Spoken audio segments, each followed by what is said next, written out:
Recently, in 2023, it's been contest season in Toastmasters, where members of clubs compete, and the winners and sometimes the second place get to go through to area and division level to compete at those higher levels within the district. I'm part of District 73, which is Tasmania, Victoria and South Australia. So we'll have the district finals in May 2024. But to lead up to that, we have to find the winners and place getters for the lower levels. Part of these contests are evaluation contests, and when a Toastmasters club has a evaluation contest, whether it be at area, division or club level, they need what they refer to as a test speaker, somebody who can give a speech for the sole purpose of having that speech evaluated. In actual fact, it's great practice if you're wanting to present a speech in a future contest, because you get 5, 6, maybe 7 or 8 free evaluations all on the same night by people who are competing in the evaluation contest. I've done this speech twice now, and it's a speech called technology. Just a very simple word for not a very simple topic. What happens if you think of your recalcitrant smartphone or computer always persisting in wanting you to update software, bug fixes and improvements? What happens if that device was actually your car? And the fun and games I had when setting up for judging as a vision-impaired Toastmaster, and the cool room at McDonald's. What does that have to do with it all? Find out by enjoying my speech, which I did at the White Horse Toastmasters Club in their temporary venue one night back in September 23, a speech called Technology. Technology. Don't you just love it? We have computers, smartphones and tablets. Fellow Toastmasters, judges and guests. I'm legally blind. Therefore, I am very heavily reliant on technology and technological devices to convert text into speech, to do my everyday work. And I actually train others on how to use that technology. So for me, it's very important. But I wonder, if you were to think about technology with all its updates, smartness and gadgetry, software updates, for example, all the improvements that we're supposed to get, and how recalcitrant sometimes that technology can get. So, ladies and gentlemen, I'd like you to think about this. Imagine, if you would, that your computer, your recalcitrant computer or smartphone, were your car. And you're driving along with this fantastic piece of technology in front of you. You're going down the Eastern Freeway at 100 kilometres an hour, and all of a sudden on your fantastic screen there's a message that pops up that says, software update. Bug fixes and improvements. And you gingerly press that OK button. All of a sudden, as you're travelling down the freeway, that little progress bar is coming across the bottom of the screen. And all of a sudden, error. Cannot connect to the internet. Must be the bloody NBN again.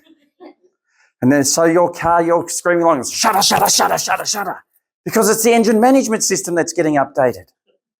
And then you run up the back of the Woolworths truck because the brakes went too.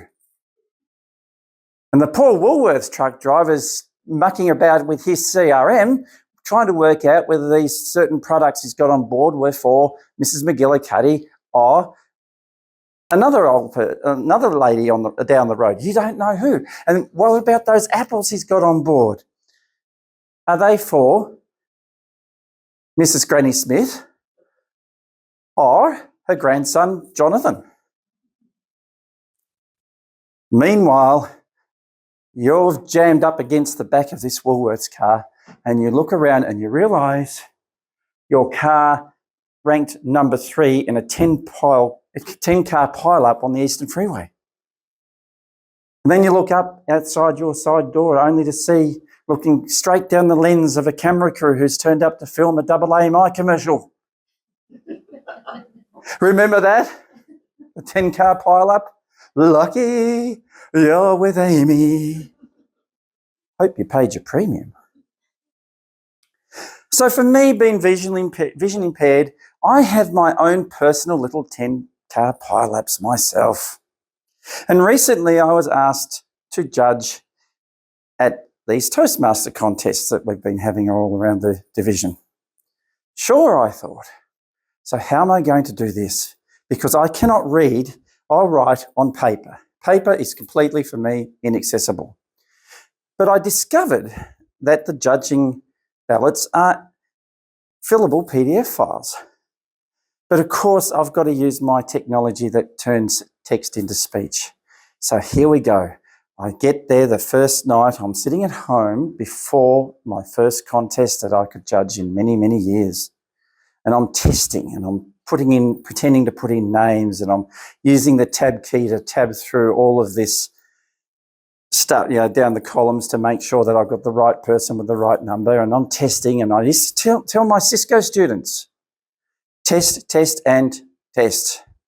And if something doesn't work, have another device on hand for redundancy reasons. Redundancy, redundancy, redundancy. Now, that's not going to be that practical in a Toastmasters meeting.